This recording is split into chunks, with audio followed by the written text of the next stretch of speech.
মোমেনের কিছু গুণাবলী নিয়ে। সফলকাম মোমেন কারা এবং সুসংবাদ প্রাপ্ত মোমেন কারা, আমি আপনাদের সম্মুখে সূরাতুল মুমিনুন 18 নম্বর পারার প্রথম পৃষ্ঠা, সূরার প্রথম আয়াত থেকে 2টা আয়াতে কারিমা পেশ করেছি। আল্লাহ পাক রব্বুল আলামিন এই আয়াত ও হাদিসের উপরে কিছু কথা বলার তৌফিক দান করলে কিছু কথা বলবো। আল্লাহ তাআলার কাছে তৌফিক কামনা করছি, ওয়া তাওফিক ইল্লা বিল্লাহ। তো রব্বুল আলামিন সূরাতুল মুমিনুনের প্রথম আয়াতের ভিতরে বলছেন, কদ আফলাহাল মুমিনুন, নিশ্চয় মুমিনগণ সফলকাম হয়ে গেছে। সুবহানাল্লাহ। যারা আল্লাহ পাক রব্বুল আলামিনের প্রতি বিশ্বাস স্থাপন করেছে, যারা ঈমানের দৌলত এনেছে, যাদেরকে আল্লাহ পাক রব্বুল আলামিন ঈমানের দৌলত দান করেছে, আল্লাহ পাক রব্বুল আলামিন তাদের ব্যাপারে ঘোষণা দিয়েছে ওই সমস্ত মুমিনরা সফলতা লাভ করেছে। সুবহানাল্লাহ। এখন সফলতা কাকে বলা হয় আমাদের একটু জানার দরকার আছে না নাই?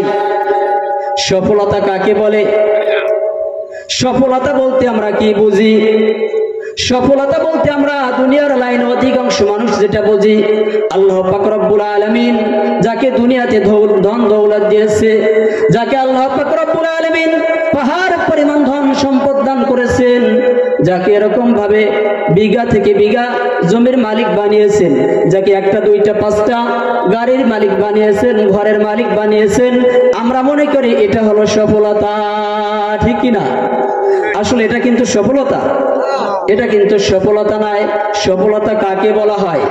আল্লাহ পাক রব্বুল আলামিন সূরাত আলে ইমরান এই সূরার 185 নম্বর আয়াতের ভিতরে বলেন, ফামান যুহজিহা আনিন নার, আল্লাহ পাক রব্বুল আলামিন যাকে জাহান্নামের আগুন থেকে বের করেছেন, যাকে আল্লাহ পাক রব্বুল আলামিন জাহান্নামের আগুন থেকে মুক্তি দিয়েছে, ওয়া উদখিলাল জান্নাহ, এবং আল্লাহ পাক রব্বুল আলামিন জান্নাতে প্রবেশ করিয়েছেন, ফাকাদ ফাজ, অবশ্যই ওই ব্যক্তি হলো চূড়ান্ত সফলতা অর্জনকারী ব্যক্তি।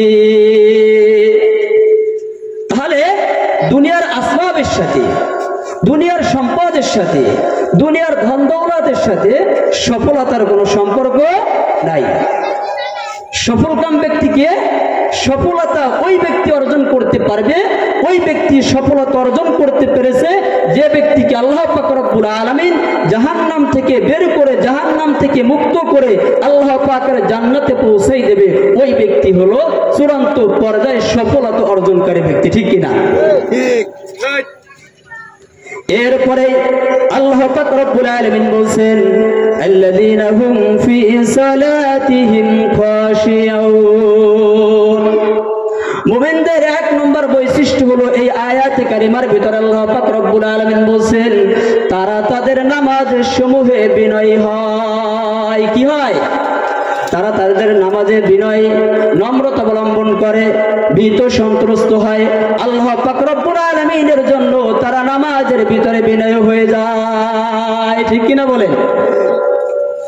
তারা আল্লাহ পাক রব্বুল আলামিনের জন্য বিনয় হয়ে যায়। আল্লাহ পাক রব্বুল আলামিন আল্লাহর নবী জনাবে মুহাম্মদুর রাসূলুল্লাহ সাল্লাল্লাহু আলাইহি ওয়াসাল্লামের নিকট এক ব্যক্তি আসার পর আল্লাহর নবীকে প্রশ্ন করলেন, ইন্না রাজুলান জাআ ইলান নবী সাল্লাল্লাহু আলাইহি ওয়াসাল্লাম ফাসআলাহু আন আফদালিল আমাল। এক ব্যক্তি আল্লাহর নবী জনাবে মুহাম্মদুর রাসূলুল্লাহ সাল্লাল্লাহু আলাইহি ওয়াসাল্লামের নিকট উপস্থিত হলেন। এরপর আল্লাহর নবী জনাবে মুহাম্মদুর রাসূলুল্লাহ সাল্লাল্লাহু আলাইহি ওয়াসাল্লামকে প্রশ্ন করলেন, ওহে আল্লাহর নবী, সর্বশ্রেষ্ঠ আমল কি? সর্বশ্রেষ্ঠ আমল কি? আল্লাহর নবীকে প্রশ্ন করলেন। নবী আমার সাথে সাথে জবাব দিয়ে দিলেন, ফাকালা রাসূলুল্লাহ সাল্লাল্লাহু আলাইহি ওয়াসাল্লাম আস-সালাত। আল্লাহর নবী জনাবে মুহাম্মদুর রাসূলুল্লাহ সাল্লাল্লাহু আলাইহি ওয়াসাল্লাম ওই প্রশ্নের সাথে সাথে জবাব দিয়ে দিলেন যে সর্বশ্রেষ্ঠ আমল হলো সালাত আদায় করা। সর্বশ্রেষ্ঠ আমল কি? সালাত আদায় করা। এরপরে আবার নবীজিকে জিজ্ঞেস করা হলো, ক্বালা সুম্মা মা, ওহে আল্লাহর নবী, এরপরে কোন আমল সর্বশ্রেষ্ঠ? আল্লাহর নবী জনাবে মুহাম্মদুর রাসূলুল্লাহ সাল্লাল্লাহু আলাইহি ওয়াসাল্লাম সাথে সাথে উত্তর পেশ করলেন, ক্বাল আস-সালাত, সালাত আদায় করা হলো সর্বশ্রেষ্ঠতম আমল। সুবহানাল্লাহ। এরপরে নবীজিকে আবার জিজ্ঞেস করা হলো, ক্বাল সুম্মা, ইয়া রাসূলুল্লাহ, ইয়া হাবিবাল্লাহ, তারপরে কোন আমল সর্বশ্রেষ্ঠ আমল? আল্লাহর নবী আবার উত্তর দিয়ে দিলেন, ক্বাল আস-সালাত, সালাত আদায় করা হলো সর্বশ্রেষ্ঠতম আমল। কয়বার বললেন? তিনবার নবীজিকে প্রশ্ন করা হয়েছে কোন আমল সর্বশ্রেষ্ঠ। আল্লাহর নবী জনাবে মুহাম্মদুর রাসূলুল্লাহ সাল্লাল্লাহু আলাইহি ওয়াসাল্লাম অন্য হাদিসের ভিতরে বলেন, আউয়ালু মা ইউহাসাবুল আবদু ইয়াউমাল কিয়ামাতিস সালাহ, কাল কিয়ামতের ময়দানে, হাশরের ময়দানে আল্লাহ পাক রব্বুল আলামিন যেই প্রশ্নগুলো করবেন, ওই সমস্ত প্রশ্নের ভিতরে সর্বপ্রথম যেই প্রশ্ন করবেন তা হলো, বলবে, বান্দা তোমরা সালাত আদায় করেছো কিনা। এক নম্বরে প্রশ্ন কি হবে? সালাত।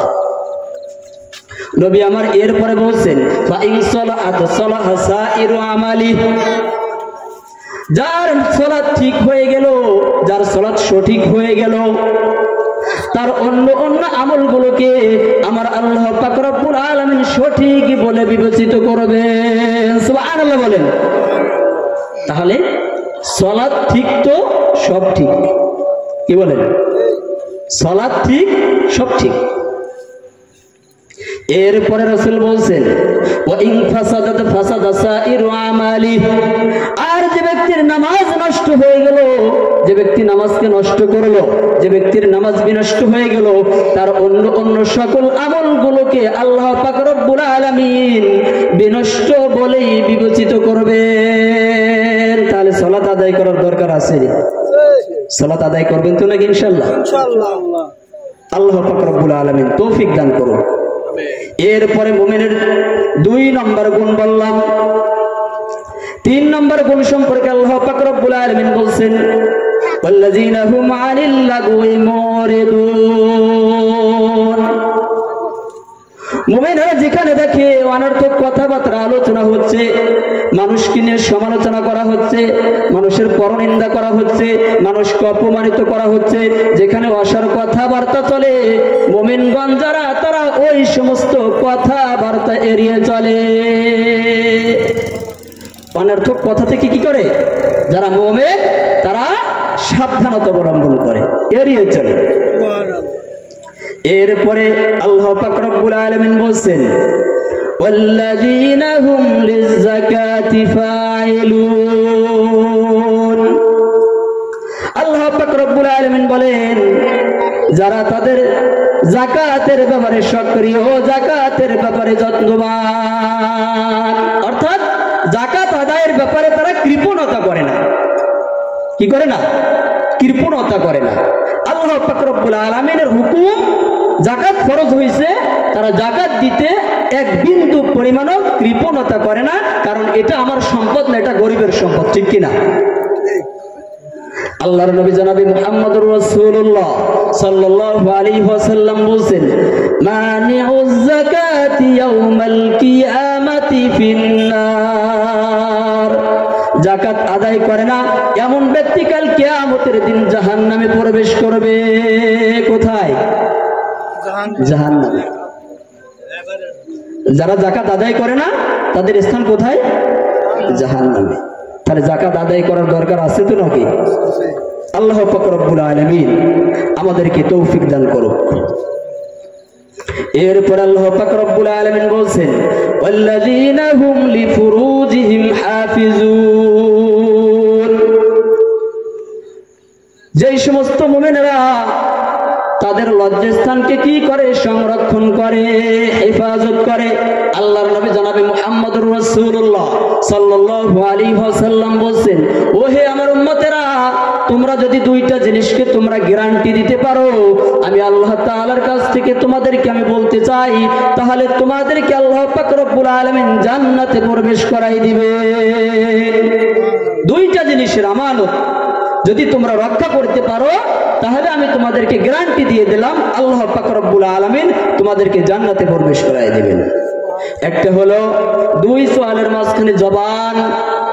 এই জবানকে আমরা অপব্যবহার করি, ঠিক কিনা বলেন? এই জবান দিয়ে কত গালাগালি করি, কত মানুষের গীবত শিকায়ত করি।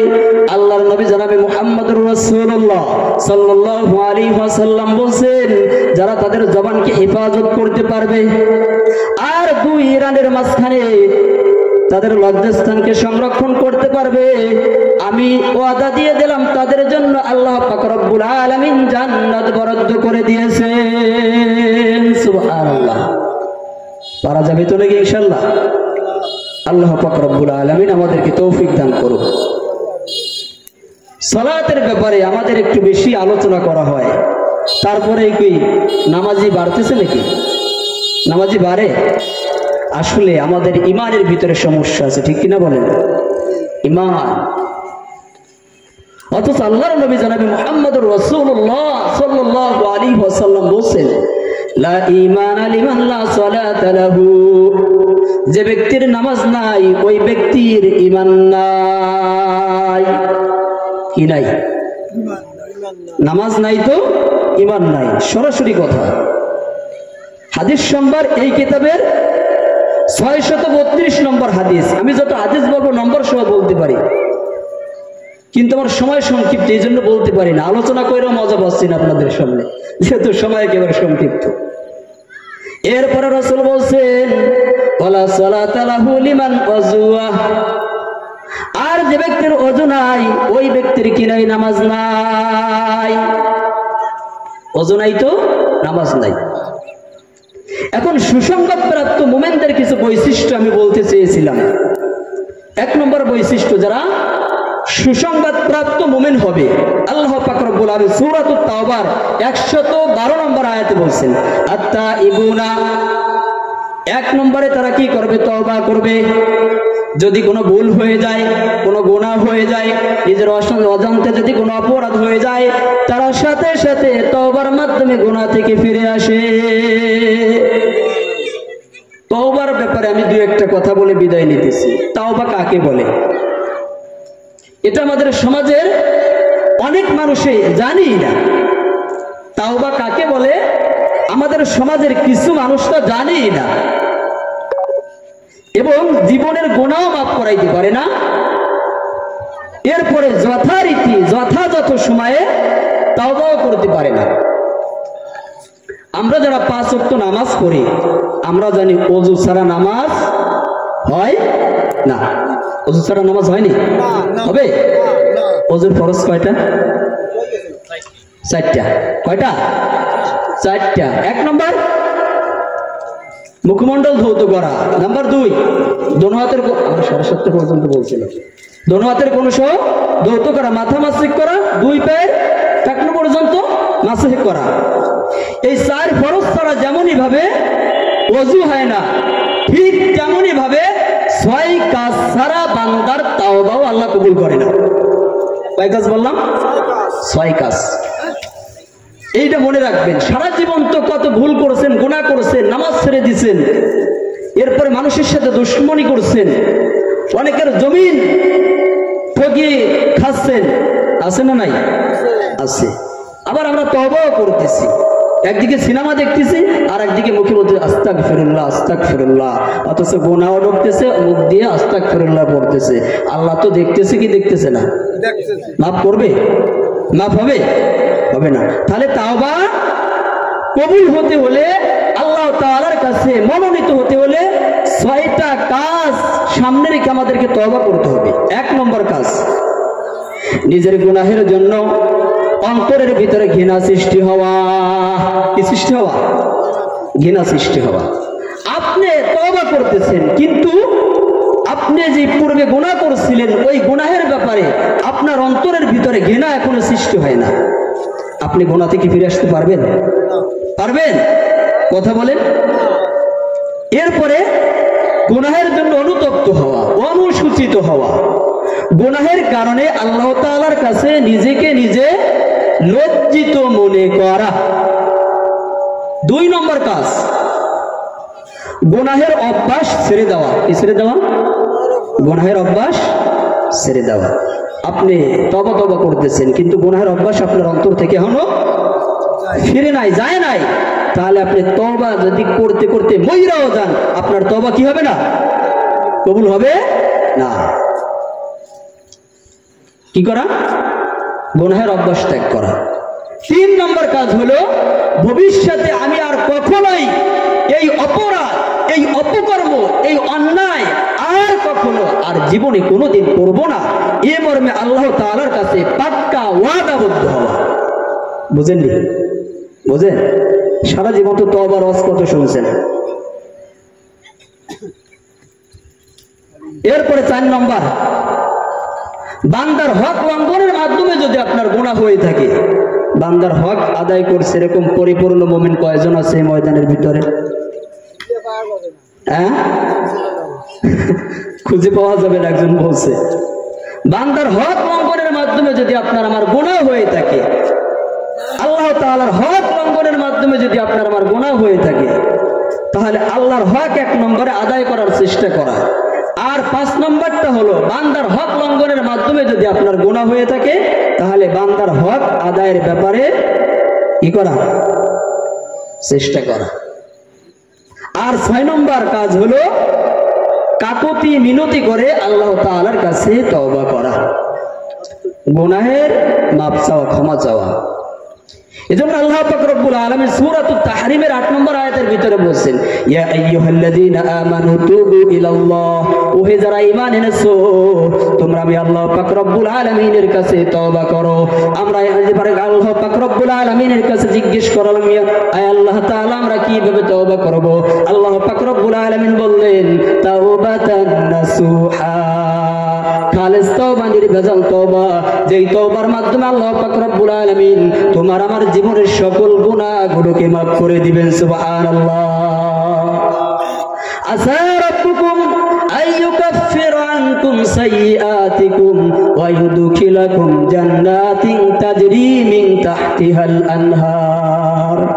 আশা করা যায় তোমরা যদি খালেস দিলে তওবা করতে পারো, আল্লাহ পাক রব্বুল আলামিন তোমার আমার জীবনের সকল গুনাহ খাতাগুলোকে মাফ করে দিবেন। সুবহানাল্লাহ। ওয়া ইউদখিলাকুম জান্নাত, এবং আমার আল্লাহ পাক রব্বুল আলামিন আমাকে জান্নাতে প্রবেশ করায় দিবেন। সুবহানাল্লাহ।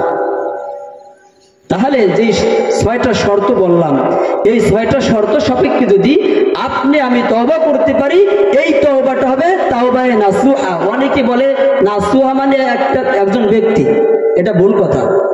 নাসুহা নামে কোনো ব্যক্তি টেক্তি নাই, নাসুহা নামে কোনো ব্যক্তি টেক্তি নাই। নাসুহা মানে খালেস, একনিষ্ঠতা, বিশুদ্ধ তওবা। এগুলো ভুল, আপনারা এগুলো তো শুনছেন অনেক, তাই না? আল্লাহ তাআলা আমাদেরকে মাফ করে দিন। তো